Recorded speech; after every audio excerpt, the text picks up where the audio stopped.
आप सबका वेलकम है मेरे चैनल मैथियापा में। तो हम लोग देखने वाले हैं आज जो ये वैकेंसी निकली हुई है उत्तर प्रदेश पुलिस भर्ती एवं प्रोन्नति बोर्ड की तरफ से निकली हुई है। ठीक है, ये क्या है, विज्ञप्ति का जो नाम है वो क्या है, उत्तर प्रदेश होम गार्ड के पदों पर इनरोलमेंट 2025। ठीक, इसका मतलब ये हुआ कि उत्तर प्रदेश पुलिस भर्ती की तरफ से होम गार्ड्स पे जो है वैकेंसी निकली हुई है। ठीक है, तो आइए देख लेते हैं इसमें कब इसकी आखिरी डेट है कब नहीं।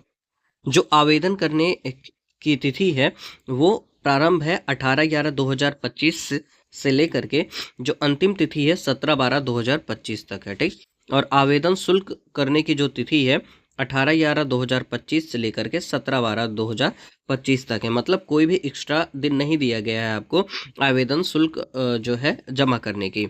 नेक्स्ट है जमा किए गए शुल्क के समायोजन की तिथि 18/11/2025 से 20/12/2025। तो ये देख लिया हम लोगों ने कब से फॉर्म स्टार्ट है, कब तक आपका जो है फॉर्म चलने वाला है। ठीक है, आइए देख लेते हैं।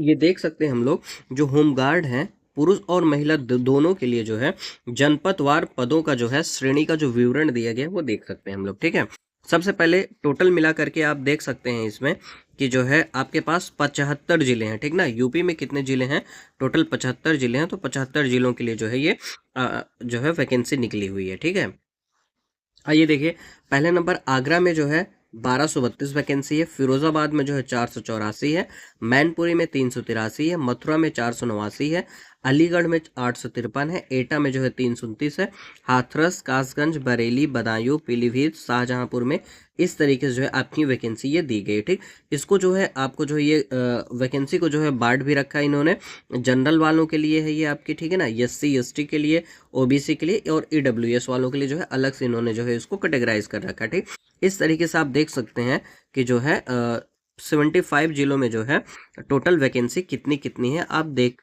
के यहाँ से अपना आइडिया लगा सकते हैं। ठीक है, ये देखिए ये जो वैकेंसी दी गई है ये टोटल वैकेंसी आपकी दी गई है किस जिले में कितनी वैकेंसी है। ठीक,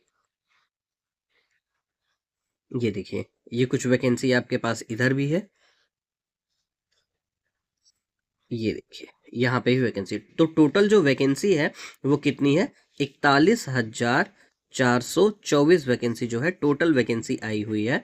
होम गार्ड की टोटल वैकेंसी 41,424 है। ठीक है, आइए देखते हैं नेक्स्ट चीज क्या है। और हाँ, ये जो चीज है ये जो आपकी है होमगार्ड के एनरोलमेंट हो जनपदवार पदों के सापेक्ष 36 आरक्षण का विवरण। ठीक है, मतलब ये जैसे आगरा है, आगरा में जैसे टोटल रिक्तियां कितनी है 1232 है, उसमें से 2% स्वतंत्रता सेनानी के पास चली गई, मतलब 24 सीट चली गई आपकी। ठीक, और भूतपूर्व सैनिक को 5% उसमें से मिल गया, मतलब 61 सीट मिल गई, और महिला को 20% सीट मिल गई, मतलब 246। तो ये 2%, 5% और 20% सारे डिस्ट्रिक्ट में जो है ये हॉरिजेंटल आरक्षण मिल रहा है। किसको, स्वतंत्रता संग्राम सेनानी को, सेनानी के आश्रितों को, भूतपूर्व सैनिकों को, और महिला को जो है 20% मिल रही है। ठीक है भाई, आइए देख लेते हैं पात्रता, मतलब इस फॉर्म को भरने के लिए आपके पास क्या क्या चीजें होनी चाहिए। पहला, शारीरिक और मानसिक युक्त तथा दिव्यांग व्यक्ति होमगार्ड के पदों पर इनरोलमेंट नहीं कर पाएगा। ठीक, मतलब आपको दिव्यांग नहीं होना, ठीक ना, और या फिर कोई दोष युक्त नहीं होना चाहिए आपके पास। ठीक, दूसरा क्या है, होमगार्ड के पदों पर एनरोलमेंट के लिए यह आवश्यक है कि अभ्यर्थी उस जनपद का ही मूल निवासी हो जिस जनपद की रिक्त के सापेक्ष आवेदन करेंगे। ठीक, अगर आप मान लीजिए अगर आप आगरा के हैं तो आप जो है आगरा में ही जो है आगरा के ही मूल निवासी हो तो ही आप आगरा के लिए आप फॉर्म अप्लाई करेंगे, नहीं तो नहीं करेंगे। ठीक है, नेक्स्ट देख लेते हैं। हाँ, ये भी दिया गया है 2.2 के संबंध में उत्तर प्रदेश शासन के शासनादेश संख्या 1846 2025 12/16/2025 के अनुसार जनपद के मूल निवास प्रमाण पत्र के अतिरिक्त जनपद का डोमिसाइल प्रमाण पत्र भी मान्य होगा। ठीक है, ये मूल निवास प्रमाण पत्र हो या फिर जो है आपके पास डोमिसाइल प्रमाण पत्र हो, दोनों मान्य होंगे आपके। ठीक है, और देख लीजिए, सार्वजनिक, शासकीय, अर्धशासकीय अथवा सार्वजनिक उपक्रम की सेवाओं में नियमित रूप से कार्यरत व्यक्ति होमगार्ड्स के पद पर इनरोलमेंट हेतु पात्र नहीं होंगे। ठीक है, ये देख लीजिए, ये और ये जो जॉब कर रहे हैं वो जो है इनरोलमेंट नहीं कर सकते हैं, होमगार्ड्स के लिए जो जॉब कर रहे हैं, ठीक है। नेक्स्ट है संघ सरकार या किसी राज्य सरकार द्वारा किसी स्थानीय प्राधिकारी द्वारा या संघ सरकार या किसी राज्य सरकार के स्वामित्वाधीन या नियंत्रणाधीन किसी निगम या निकाय द्वारा पदच्युत व्यक्ति भी होमगार्ड के पद पर इनरोलमेंट के लिए पात्र नहीं है। मतलब आप कहीं से अगर निकाले गए हैं तो आप ये समझ लीजिए कि आप जो है इनरोलमेंट नहीं कर पाएंगे इसमें। नेक्स्ट है किसी न्यायालय में कोई आपराधिक मुकदमा विचाराधीन होने की स्थिति में अभ्यर्थी होमगार्ड के पद पर इनरोलमेंट के लिए पात्र नहीं होंगे, ठीक। कोई मुकदमा जो है विचाराधीन है तो भी जो है आप नहीं भर सकते हैं। होमगार्ड के पद पर इनरोलमेंट के लिए ऐसा पुरुष महिला अभ्यर्थी पात्र नहीं होंगे जिसकी एक से अधिक पत्नियां या पति जीवित, मतलब एक से ज्यादा अगर आपने शादी की है तो भी आप जो है फॉर्म नहीं भर पाएंगे, ठीक है भाई। अब ये जो फॉर्म है उसको भरने के लिए आपके पास क्या क्या चीजें होनी चाहिए वो देख लेते हैं। क्या आपको ओटीआर करना पड़ेगा सबसे पहले तो जाकर के, ठीक है। ओटीआर आप करिए और इस फॉर्म को भरने के लिए सामान्य ईडब्ल्यूएस अन्य पिछड़ा वर्ग के लिए कितना रुपए लग रहा है, 400 रुपए। अनुसूचित जाति और अनुसूचित जनजाति के लिए कितने रुपए लग रहे हैं, 300 रुपए लग रहे हैं, ठीक है।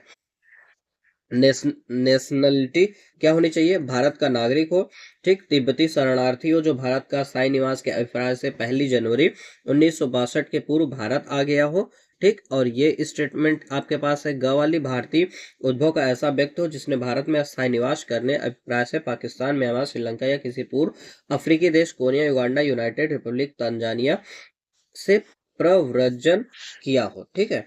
ये सब चीजें हैं आपके पास, इसको आप लोग देख लीजिएगा एक बार। हाँ, शैक्षिक अर्हता में देख लीजिए क्या है। होमगार्ड के एनरोलमेंट हेतु अभ्यर्थियों की शैक्षिक योग्यता क्या होनी चाहिए, कक्षा 10, ठीक ना। 10वीं कक्षा क्या हो, उत्तीर्ण हो अथवा उत्तर प्रदेश सरकार द्वारा मान्यता प्राप्त उसके समकक्ष अर्हता होनी अनिवार्य है, ठीक। कक्षा 10 पास हो या उसके समकक्ष आप कोई जो है आपके पास एजुकेशन होनी चाहिए, ठीक। माध्यमिक शिक्षा परिषद उत्तर प्रदेश द्वारा हाई स्कूल के समकक्ष मान्यता प्राप्त विभिन्न परीक्षा संस्थाओं द्वारा संचालित परीक्षाओं को इस निमित्त हाई स्कूल के समकक्ष स्वीकार किया जाएगा। नेक्स्ट क्या है, जो कोई कक्षा 10 में अभी अपीयर्ड है या अपीयरिंग वाले हैं उनको फॉर्म नहीं भरना है, वो फॉर्म भरने के लायक नहीं है, ठीक है। इसमें ये चीज लिखा गया है। और एक और चीज, जो कुछ भी डिसीजन होगा वो जो है उत्तर प्रदेश पुलिस भर्ती एवं प्रोन्नति बोर्ड का ही निर्णय अंतिम माना जाएगा इसमें, ठीक है। और कुछ इसमें देख लेते हैं। हाँ, जैसे ये है, देखिए एनसीसी प्रमाण पत्र अगर किसी के पास है, सी तो उसको 3 अंक मिलेंगे एक्स्ट्रा, बी है तो उसको 2 अंक मिलेंगे, ए है तो उसको 1 अंक मिलेंगे, ठीक। अगर भारत स्काउट एंड गाइड है आपके पास तो आपको 1 अंक मिलने वाले हैं फ्री में, ठीक, सर्टिफिकेट के ऊपर। और यूपीएसडीएमए के तत्वाधान में आपदा मित्र प्रशिक्षण अगर आपने किया है, कोई प्रमाण पत्र है तो आपको 3 अंक मिलने। और अगर आपके पास जो है ड्राइविंग लाइसेंस है तो आपको 1 नंबर जो है एक्स्ट्रा मिलने वाला। ये फॉर्म भरने के लिए आपके पास जो 18 ईयर से लेकर के कितना होना चाहिए, 30 वर्ष तक जो है 30 वर्ष तक जो है आपकी आयु होनी चाहिए, ठीक है। रिलैक्सेशन अनुसूचित जाति के लिए जो है 5 वर्ष का, अनुसूचित जनजाति के लिए 5 वर्ष का, अन्य पिछड़ा वर्ग के लिए 5 वर्ष की छूट मिलने वाली है। उत्तर प्रदेश राज्य के भूतपूर्व सैनिक अभ्यर्थी की सेना में की गई सेवा अवधि को उनके वास्तविक आयु से घटाने पर अधिकतम आयु जो है 3 वर्ष की छूट जो है उनको मिलने वाली है। इसमें जो एनरोलमेंट है वो कहाँ की जाएगी, उत्तर प्रदेश राज्य होमगार्ड एनरोलमेंट मार्गदर्शिका के अधीन किया जाएगा इसमें, ठीक है भाई। पर इसका जो सिलेबस है, लिखित परीक्षा वो कैसा है, सामान्य विज्ञान आएगा इसमें, प्रश्नों की संख्या टोटल 100 होगा, कुल अंक कितने होने वाले, 100 अंक है, समय जो है 2 घंटा होने वाला है इसमें, ठीक है। इसके बारे में जो है हम अलग से एक वीडियो बनाएंगे, ठीक है, उसको फिर वहां पे डिटेल में जो है हम लोग देखेंगे क्या इसका सिलेबस है। शारीरिक मानक परीक्षण इसमें क्या होना चाहिए उसको देख लीजिए। जो पुरुष अभ्यर्थी हैं उनके लिए, सामान्य और अन्य पिछड़े वर्गों और अनुसूचित जातियों के लिए जो आपकी हाइट है 168 सेंटीमीटर होनी चाहिए, ठीक है। और जो अनुसूचित जनजाति हैं उनके लिए कितनी होनी चाहिए, 160 सेंटीमीटर होनी चाहिए, ठीक है। दूसरे नंबर पे सीना, जो सामान्य पिछड़े वर्ग और अनुसूचित जाति हैं उनके लिए जो चेस्ट है, सीना है 79 सेंटीमीटर होना चाहिए बिना फुलाए हुए, ठीक है।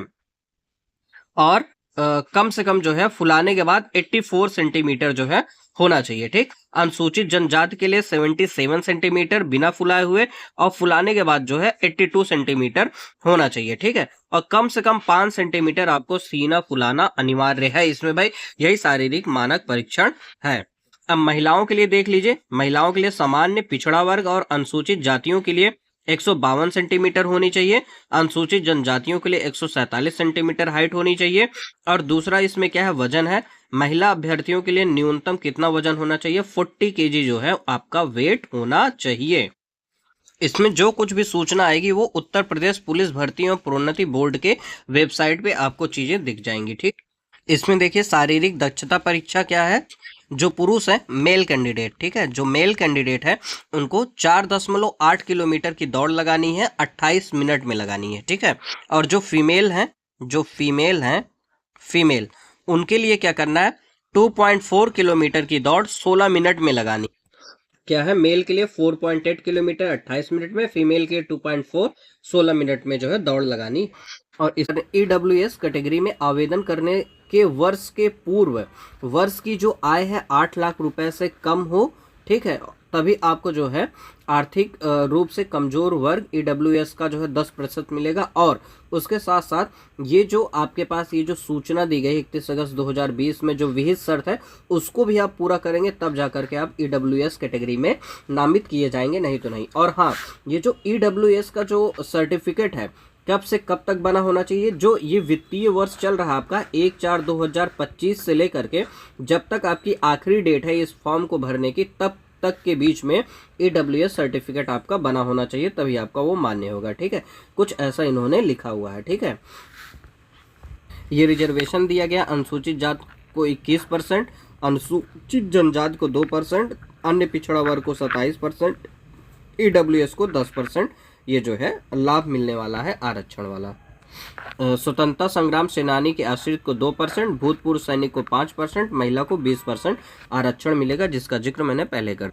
इसमें देख सकते हैं ये जो अनुसूचित जाति का सर्टिफिकेट है ये आवेदन की अंतिम तिथि तक बना होना चाहिए, चाहे जब से लेकर के अंतिम तिथि तक, ठीक है। अनुसूचित जनजाति का भी सेम है, अंतिम तिथि तक जो है होना चाहिए उनके पास सर्टिफिकेट। अन्य पिछड़ा वर्ग का 1/4/2025 से लेकर के आवेदन की अंतिम तिथि तक, ठीक है ना, मतलब कि अप्रैल महीने से लेकर के आपका जो है इस आवेदन के अंतिम तिथि के बीच में ही सर्टिफिकेट होगा, तभी मान्य होगा। सेम टू सेम जो है EWS वालों के लिए भी सेम कंडीशन है। जो स्वतंत्रता संग्राम सेनानी के आश्रित हैं उनके लिए कुछ ये क्राइटेरिया दिया गया है, वो लोग जो है स्वतंत्रता सेनानी के लिए जो कैटेगराइज हैं उनके लिए ये शर्तें हैं, ठीक, उन्हीं को स्वतंत्रता संग्राम सेनानी के आश्रित बोला जाएगा, ठीक है। सबसे पहले आपको OTR करना है, वन टाइम रजिस्ट्रेशन। वो कहाँ पे होगा, आपका उत्तर प्रदेश पुलिस भर्ती एवं प्रोन्नति बोर्ड की वेबसाइट पे होगा, ठीक। वहाँ पे जा करके आपको OTR करना, उसके बाद जो भी फॉर्म होगा आपको फॉर्म को भरना है और डिजिलॉकर से आपको चीज़ों को सत्यापन भी करना है, ठीक है। ये पूरा कंडीशन है, आप भरेंगे तो चीज़ें आपको वहाँ पे पता चलती चली जाएंगी। और इसमें एक खास बात ये है, फोटोग्राफ में आपकी लाइव फ़ोटो लगेगी। कैसी फ़ोटो लगने वाली है, लाइव फोटोग्राफ आपकी जो है लगने वाली है, ठीक है। ये इतना ही कुछ खास था इसमें जो है, जिसके बारे में मैंने चर्चा कर लिया है। अब अगले लेक्चर में हम लोग देख लेंगे होमगार्ड का जो सिलेबस है, सिलेबस जो है वो, और एग्ज़ाम पैटर्न, ठीक है। एग्ज़ाम पैटर्न क्या होगा इसका, उसको जो है अगले वीडियो में डिस्कस कर लेंगे, डिटेल वीडियो लेकर के आएंगे, ठीक है। तो आप हमारे वीडियो को अगर आपको अच्छा लगा हो तो प्लीज़ मेरे वीडियो को लाइक, शेयर और सब्सक्राइब जरूर करें, ठीक है। और मेरे चैनल से बने रहें ताकि जो है आपकी तैयारी बढ़िया से हो सके। Okay, thank you guys.